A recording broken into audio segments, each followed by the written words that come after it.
এবার ডক্টর ইউনূসের বিরুদ্ধে গুরুতর অভিযোগ তুললেন রাষ্ট্রপতি মোহাম্মদ শাহাবুদ্দিন।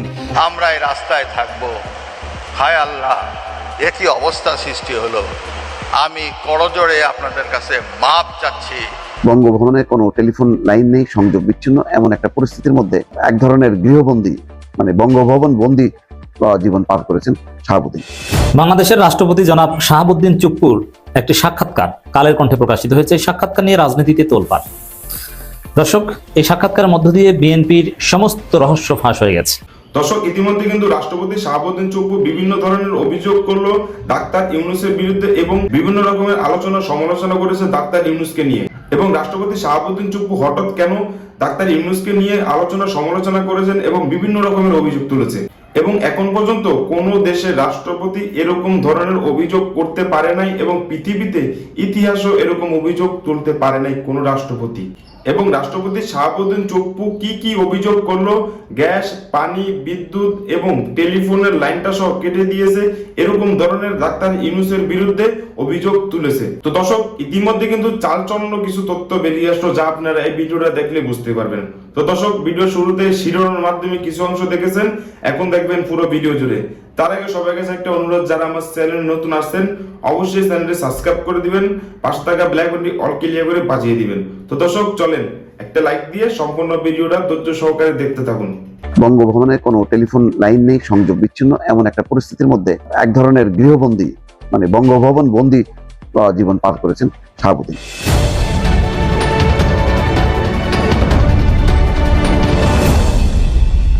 আরেকটা ইন্টারেস্টিং খবর, কেন বিদেশ সফরে যেতে পারেননি জানালেন রাষ্ট্রপতি। এই শুনানি কাল বেলাতে একটা রিপোর্ট এসছে। সেই রিপোর্টে বলা হচ্ছে যে তাকে বিদেশ সফরে যেতে দেওয়া হয়নি। অন্তত 2টা বিদেশ সফরের খবর তিনি জানেন, কিন্তু তাকে নানা কৌশলে যেতে দেওয়া হয়নি। এমনকি বিশ্ববিদ্যালয়গুলোর যে সমাবর্তন অনুষ্ঠানে যেখানে রাষ্ট্রপতি যাওয়ার কথা, এইসব অনুষ্ঠানেও পর্যন্ত তাকে অংশগ্রহণ করতে দেওয়া হয়নি। এই ব্যাপারে তিনি ইউনূস সরকার এবং পররাষ্ট্র উপদেষ্টার উপর ক্ষোভ প্রকাশ করে একটা বক্তব্য দিয়েছেন।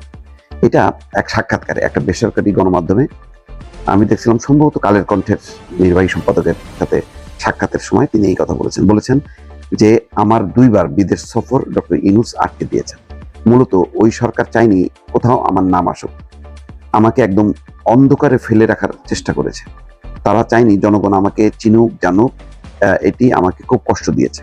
তিনি বলছেন যে গত ডিসেম্বরের ঘটনা, কসোভো থেকে রাষ্ট্রপতিকে দাওয়াত দেওয়া হয়েছিল ওখানে একটা অ্যাসেম্বলিতে কিনোট পেপার পড়ার জন্য, কিন্তু আমাকে যেতে দেওয়া হয়নি।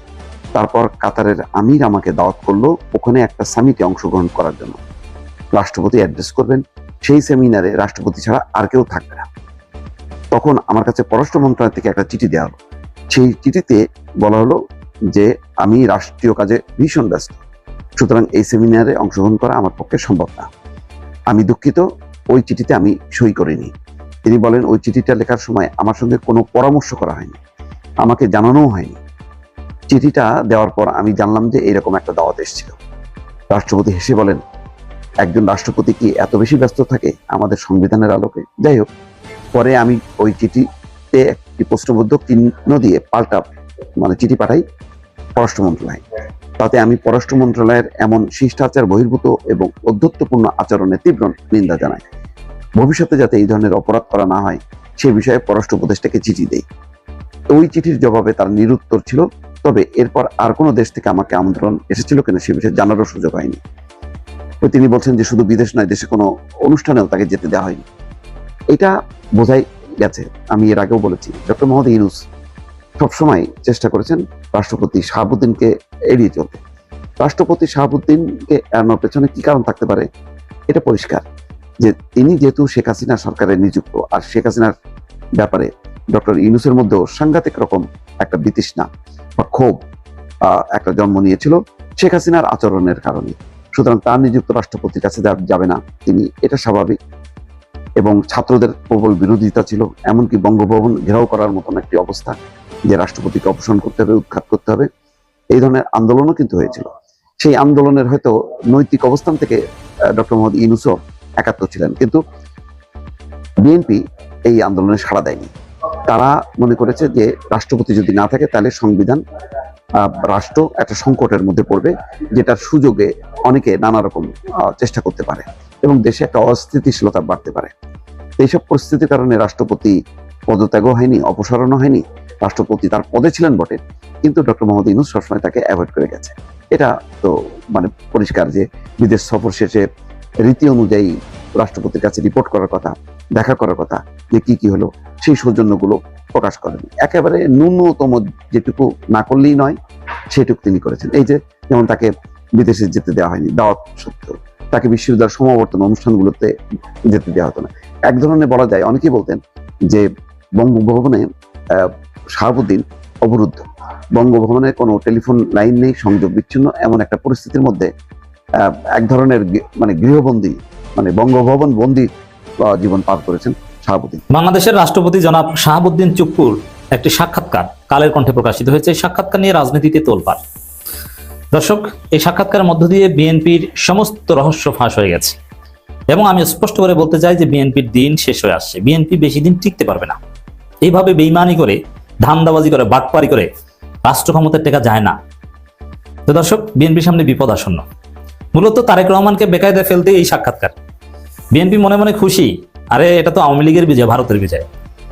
তারেক রহমানকে ভারত ক্ষমতা এনে দিয়েছে, এই ভারত তারেক রহমানের হাত ছেড়ে দিয়ে তারেক রহমানকে বেকায়দায় ফেলবে। এই ভারতের হাতেই বিএনপির পতন হবে। Just wait and C.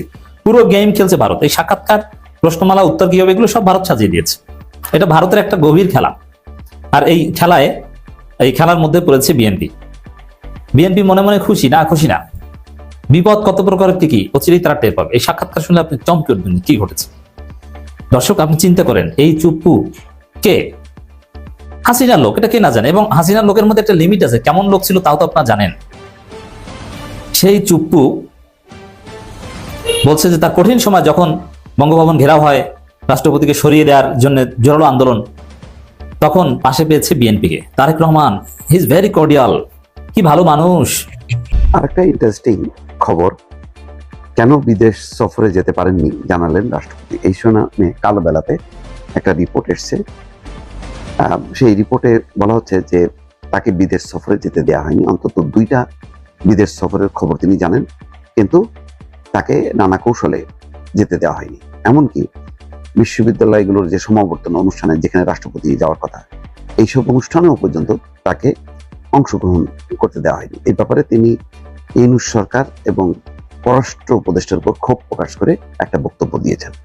এটা এক সাক্ষাৎকারে একটা বেসরকারি গণমাধ্যমে আমি দেখছিলাম, সম্ভবত কালের কণ্ঠের নির্বাহী সম্পাদকের সাথে সাক্ষাতের সময় তিনি এই কথা বলেছেন যে আমার 2বার বিদেশ সফর ডক্টর